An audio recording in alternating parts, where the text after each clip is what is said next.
Originally recorded live, Faith Speaks is now a podcast. Watch the stories at incmedia.org or press play and listen here. My parents reminded me that we don't get to choose when and where God will send us to next, so just pray. For what? What do I pray for? Because I did pray, and all of this was happening, and it felt like bad timing. They told me I could pray for anything and everything, but without God's guidance, it's all meaningless. So I should pray that whatever is next, God places his will in my heart. So I prayed. Praying was the easy part. The hard part was letting go of what I wanted to fully trust and accept whatever God wills. Letting go isn't passive. Sometimes it's painful, especially when your whole future feels like it's hanging in the balance. When Genesis was a high school senior, her plans were set. But what she learned is that prayer isn't a backup plan. It's the starting point for something better. Hi, I'm Macy Padilla. I'm a mom of two from the Church of Christ, and you're listening to Faith Speaks. Today's story is about surrender, timing, and the unexpected joy that comes when we trust that God really does know what's best. Here's Genesis's story. Where do you see yourself in 10 years? That's a loaded question. When I was 16, I had a friend who made a detailed, elegant-looking 10-year plan. And I asked her, what's that? And she said, it's a plan for my life in the next 10 years. What, do you not have one? No, I didn't have one. But it got me thinking. I couldn't really make one. See, being a daughter of a minister in the Church of Christ meant that my dad could get sent anywhere, at any time, and my whole life would change. So even if I wanted to make a 10-year plan, it's not like my plans could go as I wanted. So I went home that night, and I made one anyway. Here's how it went. I was 16. Over the next 2 years, I can move at any time, but hopefully not. So graduate high school, then start college, graduate college, start working, get married, have a kid, have another kid, then at 26, have another kid, and or start my master's degree. That was my 10-year plan. I told my parents my plan, and I knew what they were thinking. We don't get to choose when and where we go next. But they didn't want to crush my hopes, so they said, we'll see, but for now, just pray that all goes well and to accept whatever God wills. Okay, so I prayed. I prayed for that. The next year, I was 17. I made it to senior year without having to move schools. My prayers were being heard. So in those early months of 12th grade, I applied to at least 10 colleges. Come January, I was excited to get acceptance letters. I was thinking, in a few months, I'll graduate high school, start college, and pray that I may stay behind when it's time to move. In just a matter of days, all of that changed when my parents said, we're moving. But it's my senior year, we're moving? I don't know why I was surprised. This is life of a minister's family in the Church of Christ. And it wasn't our first relocation, and it wasn't going to be our last. My parents reminded me that we don't get to choose when and where God will send us to next, so just pray. For what? What do I pray for? Because I did pray, and all of this was happening, and it felt like bad timing. They told me I could pray for anything and everything, but without God's guidance, it's all meaningless. So I should pray that whatever is next, God places his will in my heart. So I prayed. Praying was the easy part. The hard part was letting go of what I wanted to fully trust and accept whatever God wills. That prayer was answered when we finally got word of where we were moving to. A local congregation just 30 minutes away from my target school at the University of California, Davis. It's where I really wanted to go to anyway. I couldn't believe it. I didn't pray to get sent near that school. God knew what was in my heart, but it wasn't until I let go of my own will and accepted and trusted God's will that this blessing came. This was my first lesson in knowing that God's plan is the best plan. And in God's time is the best time.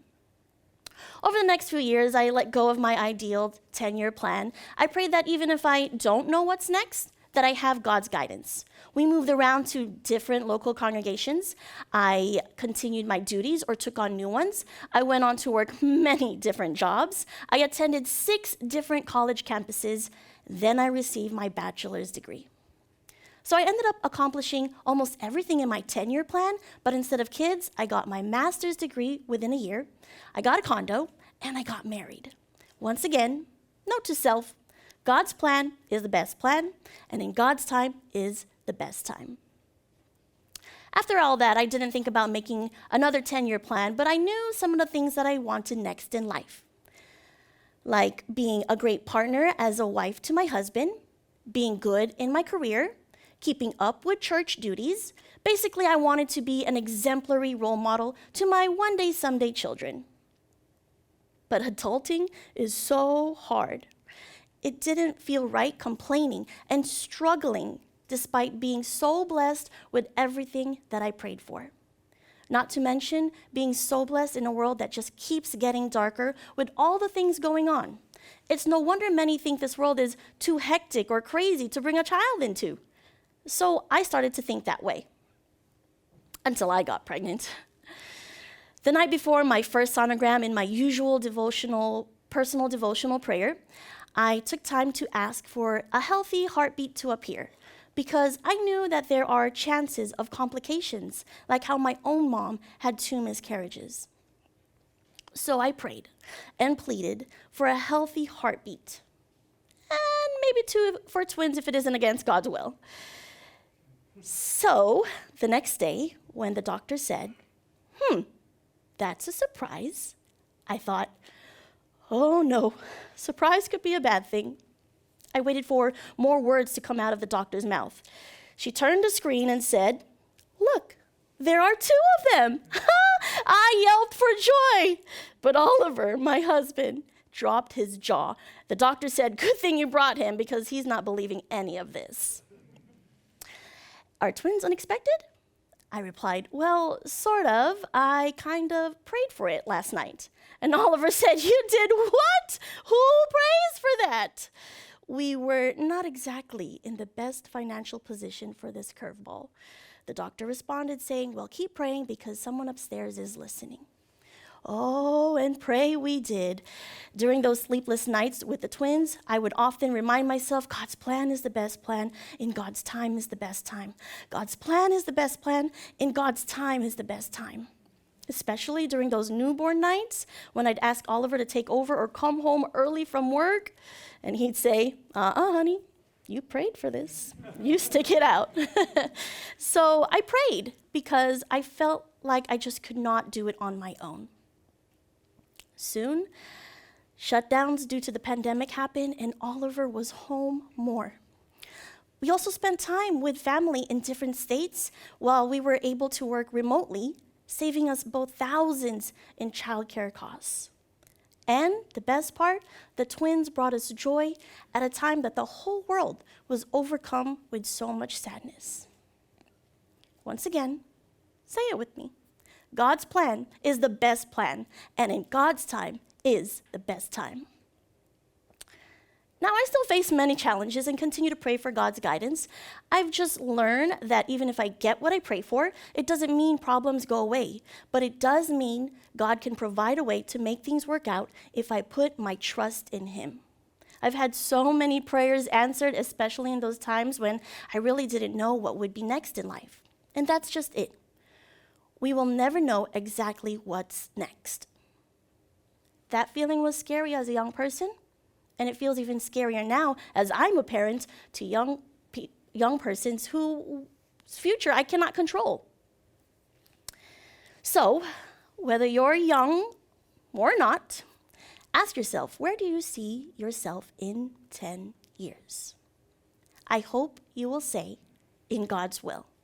Because when you live in God's will, you put your full trust in Him and trust that whatever happens, God's plan is the best plan. And in God's time is the best time. Thank you. Genesis thought she needed a plan, but what she really needed was trust. Her story reminds us that God isn't ignoring our prayers. He's just answering them in ways we didn't see coming. Thanks for listening to Faith Speaks podcast. Catch Faith Speaks now streaming on the podcast. You can also watch it on incmedia.org.